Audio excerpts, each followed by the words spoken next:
Каквото посееш, това ще поженеш. Тази древна мъдрост, преминала през вековете, сякаш ни напомня за нещо дълбоко в нас. За връзката между нашите мисли и нашата реалност. Днес в ерата на науката ние имаме все повече доказателства, които потвърждават тази интуиция. Не само философите, но и учените все по-често говорят за силата на мисълта да оформя живота ни, включително и нашето физическо здраве. Мозъкът е нашият личен режисьор. Той е като сложен компютър, който непрекъснато обработва информация и създава нашата субективна реалност. Неговите неврони комуникират помежду си, създавайки сложни мрежи, които определят нашите мисли, чувства и емоции. Също така и поведение. Но не само това, те също така влияят върху нашата физиология. Невропластичността на мозъка е способността му да се променя и адаптира в отговор на нашите преживявания. Когато мислим по определен начин, ние укрепваме определени невронни връзки, създавайки своеобразни пътечки в мозъка. С течение на времето тези пътечки стават все по-изразени, което означава, че мислите ни стават все по-автоматични. Епигенетиката е ключът към разбирането на връзката между мисли и тяло.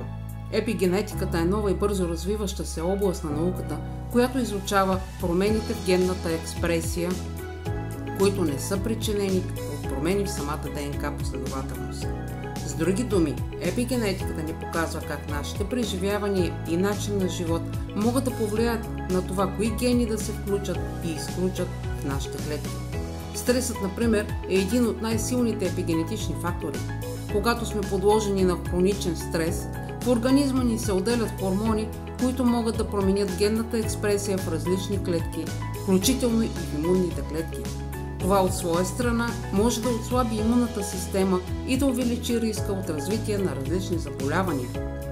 Как негативните мисли ни разболяват?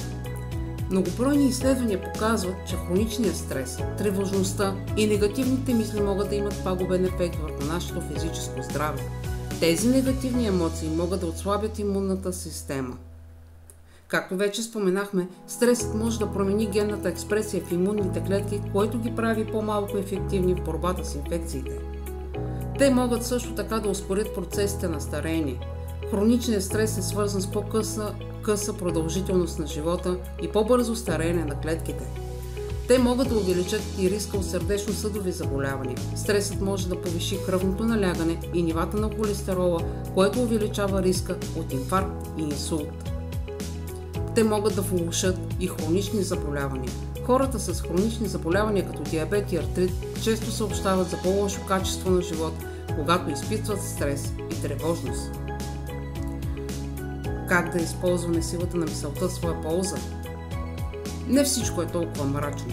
Тъй като мислите ни могат да ни разболеят, те могат и да ни излекуват.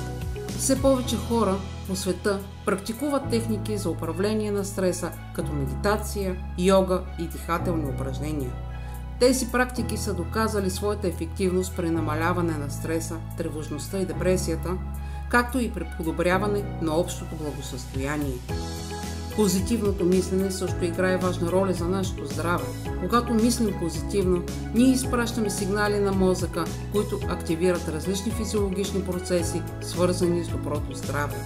Например, позитивните мисли могат да стимулират отделянето на ендорфини, естествените обезболяващи на организма, които могат да подобрят настроението и да намалят възпалението. Връзката между мисли и тяло е много по-сложна и дълбока, отколкото си мислим. Невронауката и епигенетиката ни представят нови и вълнуващи знания за това как нашият мозък оформя нашата реалност.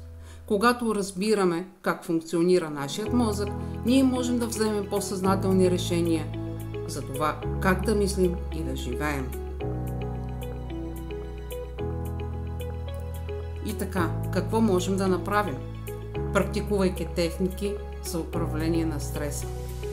Култивирайте позитивно мислене, грижете се за физическото си здраве, обградете се с позитивни хора. Силата на мисълта е в наши ръце. Нека я използваме, за да създадем живота, който желаем. Приятен ден!